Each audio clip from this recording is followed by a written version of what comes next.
कार्यक्रम का संचालन कर रहे भाई चंद्रशेखर प्रजापति जी, आज के इस कार्यक्रम की अध्यक्षता कर रहे प्रजापति समाज के आजमगढ़ के जिलाध्यक्ष वकील साहब चंद्रभान प्रजापति जी, हमारे साथ सुबह से ही इस जिले के बहुत बड़ी शख्सियत लालचंद प्रजापति जी, भाई ओमवीर यादव जी, सुरेंद्र यादव जी,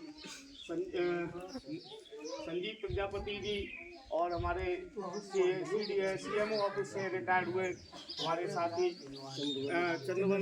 चंद्रवली प्रजापति जी, और इस गांव में आप लोगों के बीच हमें आने का मौका मिला, इसके लिए मैं आप सभी का बहुत बहुत धन्यवाद, बहुत बहुत आभार व्यक्त करता हूं। और मुश्किल में 2 या 3 मिनट में आप लोगों ने सब एक साथ इकट्ठे हुए, इसके लिए एक बार आप लोग अपने आप में सब लोगों के लिए मैं आप ताली बजा करके आप लोगों को स्वागत करता। ये बड़ी बात है कि एक छोटी सी आह्वान पर आप सब लोग एक साथ इकट्ठा होकर के बैठ गए, वरना होता क्या है, जनरली मैंने देखा है जब गांव में जाते हैं, जब कहीं जाते हैं, जब मैं साहब उनके दलान पर नहीं जाऊंगा, उनके दलान पर मैं ना बैठूंगा, उनके घर पर मैं नहीं जाऊंगा। आजकल ये मैं भावना बड़ी विचित्र हो गई है, ये भी मैंने देखा है। लेकिन आज बड़ी खुशी हुई इस गांव में आकर के कि इस तरीके की कोई भावना यहाँ पर देखने को नहीं मिली, इसके लिए आप लोग बधाई के पात्र हैं। अब 700 किलोमीटर दूर, जैसा ओमवीर जी ने बताया कि धर्मेंद्र यादव जी के बारे में, मैं धर्मेंद्र यादव जी के बारे में ज़्यादा बात नहीं करूंगा। मैं तो सिर्फ ये बात करूंगा कि प्रजापति समाज और समाजवादी पार्टी का रिश्ता क्या है, प्रजापति समाज को समाजवादी पार्टी को ही वोट क्यों देना है, या प्रजापति समाज समाजवादी पार्टी को वोट क्यों करता था, क्यों करता है और क्यों करते रहना चाहिए, इस पर ही बात करना चाहता हूँ। यादव समाज के हमारे काफ़ी लोग बैठे हुए हैं, यादव समाज के साथियों से एक बात कहना चाहता हूँ। मेरा ये समाज, मैं पूरा उत्तर प्रदेश घूम चुका हूँ। आजमगढ़ में दूसरी बार आने का मौका मिला है मुझे। सन 2019 में आया था, तब से मैं वकील साहब हैं, शायद ही कभी ऐसा हुआ होगा वकील साहब को से मेरी 1-2 महीने के अंदर बात ना हुई हो, कभी ऐसा नहीं हुआ होगा। या तो इधर से फ़ोन आ गया, मेरी तरफ से फ़ोन पहुंच गया, हमेशा मैं इनके कांटेक्ट में रहा। हमारा समाज, अगर उत्तर प्रदेश की बात करें तो पूरे उत्तर प्रदेश के थानों का रिकॉर्ड निकलवा लीजिए ओमवीर जी, पूरे उत्तर प्रदेश के थानों का रिकॉर्ड निकलवा दीजिए। अगर सबसे कम क्राइम, झगड़ा, लड़ाई, फसाद अगर हुए होंगे तो वो किस पर हुए होंगे? प्रजापति समाज पर हुए होंगे। हाँ, ये बात अलग है कि आपस में लड़ करके 2 भाई पहुंच गए हों चौकी थाने, आपस में तहेरे चचेरे लड़ करके पहुंचे हों चौकी थाने, ये तो हुआ होगा, लेकिन हमारे समाज का किसी अन्य समाज से झगड़ा नहीं देखा होगा। हमारा समाज कभी लड़ने वाला समाज नहीं था, नहीं होगा, नहीं रहेगा, क्योंकि हमारा समाज हमेशा कमेरा वर्ग में रहा। और भारत के इतिहास का, मानव सभ्यता के इतिहास का पहला इंजीनियर इसीलिए कहा जाता है। कहा जाता नहीं कहा जाता, हम तो वो लोग हैं जो यादव जी ठोक ठोक के जो चाहे वो बना देते हैं। बढ़िया, ठोक ठोक के ठोकते हैं, अंदर से क्या देते हैं? सहारा देते हैं। देते नहीं देते हैं। मिट्टी को जिस तरीके की आकृति देनी हो, कुम्हार जानता है किस चीज को किस तरीके की आकृति देनी है। लेकिन अफसोस की बात यह है कि इस मानव सभ्यता के सबसे बड़े इंजीनियर को जो मान सम्मान मिलना चाहिए था, जो पद प्रतिष्ठा मिलनी चाहिए थी, आजादी के 70 साल बाद भी पद प्रतिष्ठा, मान सम्मान नहीं मिला। ये अफसोस की बात है। लेकिन आज तक जो अब हमें मान सम्मान मिला, अभी गायत्री प्रजापति के बारे में बता रहे थे, हमारे वरिष्ठ नेता हैं, तो माननीय जी बस एक बात कहना चाहूँगा, ठीक है उन्होंने समाज का कोई काम नहीं किया, आपकी शिकायत जायज़ है, लेकिन पूरे भारत में नहीं, उत्तर प्रदेश का एक एक प्रजापति गायत्री प्रसाद प्रजापति को जानता है। ये सम्मान की बात है, क्योंकि उन्होंने प्रजापति का नाम रोशन करने का काम किया, और रोशन करने का काम इसलिए नहीं मिला, ये इसकी देन है माननीय मुलायम सिंह नेताजी ने वो मंत्रालय दे दिया जो कभी शिवपाल चाचा जी पर रहता था। शिवपाल चाचा जी से छीन करके खनन मंत्रालय अगर पहली बार किसी परिवार से अलग रहा तो प्रजापति समाज को रहा। ये प्रजापति समाज के लिए बहुत बड़ी उपलब्धि का काम है। 17 जातियों के आरक्षण को कई बार मैंने उठाया इस मुद्दे को। 17 जातियों को आरक्षण के लिए सन 2005 में 25 अक्टूबर 2005 को पहली बार 25 अक्टूबर, इंटरनेट पे डाल दीजिए, नेट का जमाना है, 25 अक्टूबर 2005 को भारत में पहली बार उत्तर प्रदेश ऐसा राज्य बना। माननीय मुलायम सिंह यादव जी मुख्यमंत्री थे, उन्होंने 2005 में हमारी जाति को अनुसूचित जाति में शामिल करने का काम किया। मैं खुद उसका उदाहरण हूँ। उस अनुसूचित जाति का फायदा ये हुआ, 2 महीने के अंदर पहला नेट क्वालिफाई हो गया। 17 महीने ये 17 जातियों का आरक्षण रहा। उन 17 महीने में इस उत्तर प्रदेश के अंदर 757 लोगों को SC की नौकरियां मिली। लेकिन मायावती जी ने, बसपा सरकार ने सन 2006 में उस आदेश को निरस्त करते हुए हमें अनुसूचित जाति से बाहर निकालने का काम किया। फिर नेताजी के बाद 2012 से 17 तक फिर उत्तर प्रदेश में अखिलेश यादव जी की सरकार बनी, यानी समाजवादी पार्टी की सरकार बनी। फिर दो बार शामिल कराने का वही काम किया। लेकिन फिर से भारतीय जनता पार्टी की सरकार ने इस दिल्ली, कुछ लोग युवा हैं जानते होंगे, अभी दिल्ली हम लोग हरिद्वार से दिल्ली तक गए थे तो प्रजापति समाज पर लाठी चार्ज किया था, पता होगा कुछ लोगों को। लाठी चार्ज करने का काम किया। हम लोग निहत्थे थे। अगर भारतीय जनता पार्टी से यही पूछना चाहता हूँ, आखिर निहत्थे लोगों पर क्यों लाठी चार्ज किया, क्यों लाठी चार्ज किया, क्या गलती थी? हम बस यही तो मांग करने गए थे कि 543 सीटें उत्तर प्रदेश, पूरे भारत के अंदर 80 सीटें लोकसभा में उत्तर प्रदेश के अंदर, हमें प्रतिनिधित्व चाहिए, भागीदारी चाहिए, चुनाव लड़ने का मौका देना चाहिए। लेकिन भारतीय जनता पार्टी की सरकार ने लाठियां दी, बदले में हमें कोई एक टिकट भी दे देती तो हम मान लेते। 543 सीटें पूरे भारतवर्ष के अंदर, सबसे बड़ी देश की पार्टी है, लेकिन एक भी प्रजापति समाज को टिकट देने का काम नहीं किया। अगर किसी ने सबसे ज्यादा नेता बनाने का काम किया, अगर सबसे ज्यादा शिक्षा देने का काम किया, तो समाजवादी पार्टी थी। हमारी बहन बेटियां, अभी कल पीछे गांव में हम थे, पहले हमारे बहन बेटी पढ़ लेती थी, इंटर पास हो जाती थी, 30,000 रुपए मिलते थे। क्या केवल यादवों को मिलते थे? वो क्या लैपटॉप मिलते थे? क्या केवल यादवों को मिलते थे? नहीं, सभी को मिलते थे। आप आज भी देख लीजिए, सैकड़ों लोग होंगे आप हमारे समाज में जिन्हें लैपटॉप मिलने का काम पहले हुआ था। आज कुछ नहीं मिल रहा।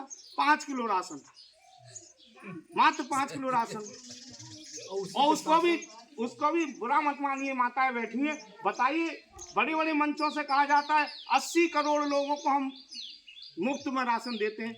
मुफ्त में तो भिखारी को लेते हैं, तो क्या हम भिखारी हैं क्या? के लिए अपना लोगो लगा के देते हैं। और देखिए 10 रुपए के नमक के पैकेट पर अपना फोटो लगा रहे हैं। तो हमें ये राशन नहीं चाहिए, राशन चाहिए, नौकरी चाहिए। एक बात पूछना चाहता हूँ आप लोगों से, बताइए आप लोग, राशन चाहिए, नौकरी चाहिए? नौकरी चाहिए नहीं चाहिए?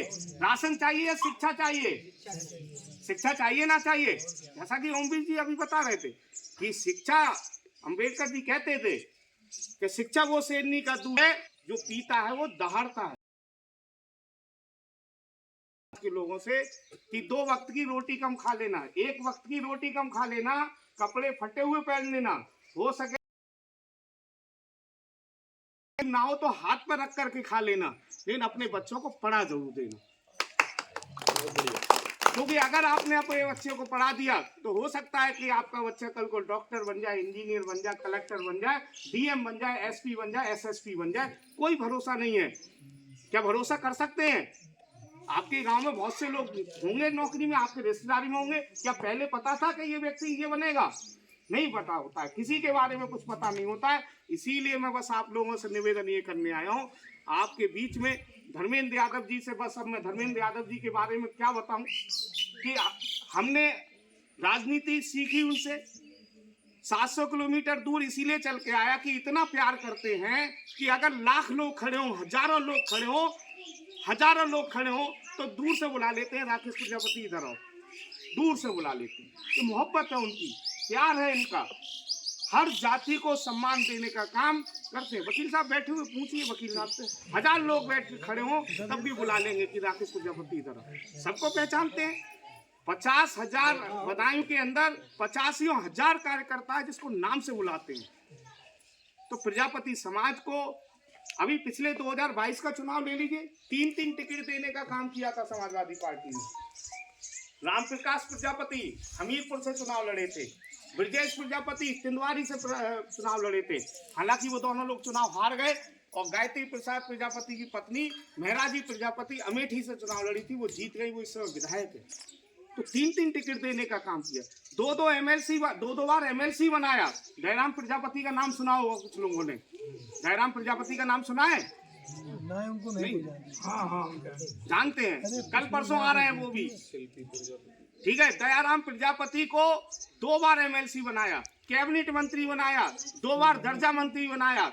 अभी गायत्री प्रजापति की पुत्रवधू है शिल्पी प्रजापति, उन्हें एमएलसी का स्थानीय निकाय एमएलसी का टिकट देने का काम किया। हर बार नेताजी कहते थे, नेताजी हमें हमेशा कहते थे, माननीय बहुत पुराने वरिष्ठ वो भी हैं और आप भी हैं, नेताजी ने 2005 में एक चीज बताना चाहता हूँ, उम्र मेरी भले ही कम है लेकिन राजनीतिक समझ में बता रहा हूँ मैं। 2005 में पहली बार उत्तर प्रदेशीय प्रजापति महासभा की मीटिंग हुई थी, आपको शायद संज्ञान होगा। तो उसमें कहा था नेताजी ने, ओमवीर जी ये पहला समाज है जिसने खून से तोड़ने का काम किया है नेताजी को, पहला समाज है। यादव जी, प्रजापति समाज पहला समाज है जिसने खून से तोड़ने का काम नेताजी को किया है। आज तक यादव जाति ने भी खून से नहीं तोला है, ये प्रजापति समाज है। तब उन्होंने ये कहा था, क्या कहा था? उन्होंने कहा भाई ये खून से तोल दिया तुमने मुझे, मैं इस खून का कर्ज कैसे चुकाऊंगा। तो हमारे नेता थे गायत्री प्रसाद प्रजापति, दयाराम प्रजापति, रमेश प्रजापति, इन सब ने कहा साहब खून का कर्ज चुकाना चाहते हो तो एक काम कर दीजिए। बोले क्या चाहते हैं? हम चाहते हैं कि हमें राजनीतिक भागीदारी मिल जाए, क्योंकि उस समय तक कोई राजनीतिक भागीदारी नहीं थी। तो बोले ठीक है, मैं आज आप लोगों से वादा करता हूं, जब जब उत्तर प्रदेश में चुनाव होंगे, मैं राष्ट्रीय पार्टी नहीं हूं, क्षेत्रीय दल हूं, उत्तर प्रदेश की बात कर रहा हूं, जब जब उत्तर प्रदेश में चुनाव होंगे तब तब मैं आपको टिकट देने का काम करूंगा। और हमेशा उन्होंने 1, 2, 3, 4 जो भी इच्छा हुई वो टिकट देने का काम किया। लेकिन तभी हमारे समाज के लोगों ने कहा सर ठीक है नेताजी, लेकिन हम नहीं जीते तो क्या करेंगे, क्योंकि भाई हमारी आबादी भी कहीं 2-4 सीटें हैं, 4-5 सीटें हैं या ज़्यादा है, कई जगह पर हमारी आबादी कम है। तो उन्होंने कहा कि अगर हम नहीं जीत के आए तो क्या करेंगे। तो उन्होंने क्या कहा, अगला शब्द समझिए नेताजी का, इसीलिए मैं 700 किलोमीटर दूर आया हूँ। नेताजी ने कहा ठीक है मत जीतिएगा, नहीं जीत पाओगे तब भी मैं एमएलसी बनाऊंगा, निगम के पार्षद बनाऊंगा, उपाध्यक्ष बनाऊंगा, मंत्री पद दे करके आपको सम्मान देने का काम करूंगा। और यही कारण है कि हमारे भगवती प्रसाद प्रजापति बवेरू से पहला चुनाव लड़े थे। उत्तर प्रदेश के अंदर समाजवादी पार्टी पहली पार्टी है जिसने प्रजापति समाज को टिकट देने का काम किया था। हमीरपुर जिले में, बांदा जिले में एक बवेरू जगह पड़ती है, भागवत प्रसाद प्रजापति पहला टिकट मिला था उन्हें। गलत है बाबूजी मेरी बात? पहला टिकट। उसके बाद शिवचरण प्रजापति जी, जिनके बेटे आज विधायक हैं मनोज प्रजापति जी, उनको दूसरी बार टिकट देने का काम किया। उत्तर प्रदेश के अंदर अगर सबसे ज्यादा टिकट देने का काम किया है तो समाजवादी पार्टी ने किया है। सबसे ज्यादा मंत्री बनाने का काम किया है तो समाजवादी पार्टी ने किया है। अभी मैं पूछ रहा था यहाँ से कि मिट्टी का व्यवस्था कैसे होती है, तो मिट्टी की व्यवस्था के लिए पट्टे देने का काम अगर किसी ने किया तो किसने किया? मुलायम सिंह यादव और समाजवादी पार्टी ने। तो मैं, माताएं बहनें बहुत संख्या में आई इस, और आप सब लोग यहाँ पर आए, इसके लिए बहुत बहुत धन्यवाद देना चाहता हूँ। लेकिन बस एक वादा करके जाता हूँ, जैसे ओमवीर जी ने कहा और माननीय हमारे संचालक महोदय ने कहा, भाई देखिए आपसी छोटे मोटे लड़ाई झगड़े तो चलते ही रहते हैं, उनमें हमारी कोई मदद क्या कर सकते हैं हम? अगर 2 भाइयों में लड़ाई हो गई उसकी क्या मदद कर सकते हैं हम? नहीं कर सकते हम उसकी मदद। उसकी मदद बस एक ही तरीका है कि दोनों भाई बैठे और उसका क्या कराया जाए, फैसला कराया जाए। भाई 2 भाई सगे लड़ गए, हम किसकी सिफारिश करेंगे? अच्छा हमें सिफारिश करनी चाहिए किसी की? आप लोगों से पूछना चाहता हूँ, सिफारिश करनी चाहिए हमें किसी की? नहीं। क्यों नहीं करनी चाहिए? मैं कभी भी, मैं अपने अध्यक्ष जी मैं अपने जिले में कभी भी दो भाइयों में लड़ाई हो जाती है, समाज में लड़ाई हो जाती है आपस में, मैं कभी भी किसी की मदद नहीं करता हूँ। साफ कह देता हूँ, मैं कोई मदद नहीं करूंगा। हाँ, एक मदद करूंगा, मैं आ रहा हूँ, मैं बैठूंगा आप दोनों के बीच में, आपका क्या कराऊंगा, फैसला कराऊंगा। लेकिन आप चाहे मेरे से फोन कर दो क्या, अच्छा गए चचेरे तहेरे सगे कैसे भी, क्या मुझे मदद करनी चाहिए किसी एक की? चाहिए समझौता। समस्या आएगी, नंबर मैं आपको दे के जाऊंगा। एक बात पर सब पर होगा, लालचंद जी हैं और मेरी जहां मदद, मुझे सोशल मीडिया के माध्यम से अगर कोई जानता हो तो देख गया। मेरे समाज की दो बहनें थी, उसमें जवान, एक माता थी, एक बूढ़े पिता थे, एक छोटा सा उनका नाती था। 5 लोगों को आज तक उसकी एफआईआर नहीं लिखी है। अध्यक्ष जी से पूछिए, जिस देश राम मंदिर की स्थापना की मूर्ति लग रही थी, उस दिन राकेश प्रजापति काला दिवस मना रहा था, काला दिवस मना रहा था। दिन धर्मवीर प्रजापति 5 लाख का चेक लेके पहुंच गए। उससे पहले एक रुपया नहीं मिला। उत्तर प्रदेश की हर घटना पर हम लोगों ने आवाज उठाने का प्रयास किया है। अभी लाठियां हम लोगों पर पड़ी थी, हमने पहले ही बताया। हम बेरठ से दिल्ली तक पैदल गए अभी थोड़े दिन, 1 साल पहले। समाज की हर लड़ाई लड़ने का करके जा रहे हैं, जिसको आपको कभी शिकायत ही नहीं मिलेगी। आप पहुंच तो जाइएगा। यही है कि आप उसके पास भाई काम सही हो तो निश्चित रूप से कभी यादव के लिए इसीलिए वोट मांगने, इसलिए 700 किलोमीटर आए कि आपको एक ऐसा नेता मिल रहा है जिसको जिता करके। मैं पिछले 4 दिनों से हूं कर रहा हूं कि मेरे यहाँ पर समाज मेरे साथ है, लेकिन इतना कम्युनिस्ट नहीं है। यहाँ मुझे कम्युनिस्ट लोग मिले। कह रहा हूं, अभी मैं माताएं बैठी हुई है तो बात नहीं थी, जो बात कहता हूं मैं, क्या जो घड़ा हम बनाते हैं, अभी घड़े लेकर के जा रहे थे, ये घड़ा कुम्हारी तो बनाता था, कुम्हार का मतलब हम बनाते थे, लेकिन यही घड़ा कहीं किसी बड़ी जाति के घर पर पहुंच जाता था तो हम उसको छू नहीं सकते थे। तो मैं पीछे कह रहा था कि 80% जो मूर्तियां बनती हैं कुम्हार बनाता है। कुम्हारी तो बनाता है माता मैंने,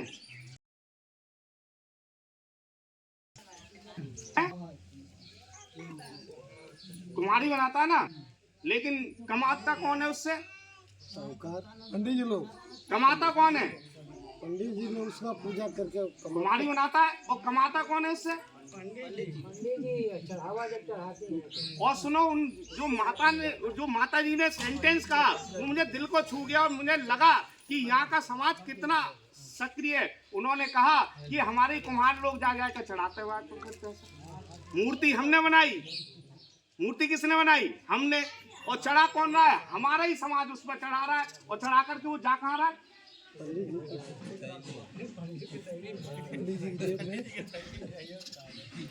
उस पैसे को बच्चों किस पर खर्च करिए? शिक्षा पर करिए, बच्चों के स्वास्थ्य पर खर्च करिए। ये निवेदन करने के लिए आप लोगों के बीच में आया हूँ, और आप लोगों ने मुझे सबने सुना, इसके लिए बहुत बहुत धन्यवाद। और सभी साथियों से बस एक ही निवेदन है, 25 मई को, कितने मई को? 25 मई को चुनाव वोट पड़ेंगे। 25 मई को सब प्रजापति समाज के लोग, कुम्हार समाज के लोग रोजगार के नाम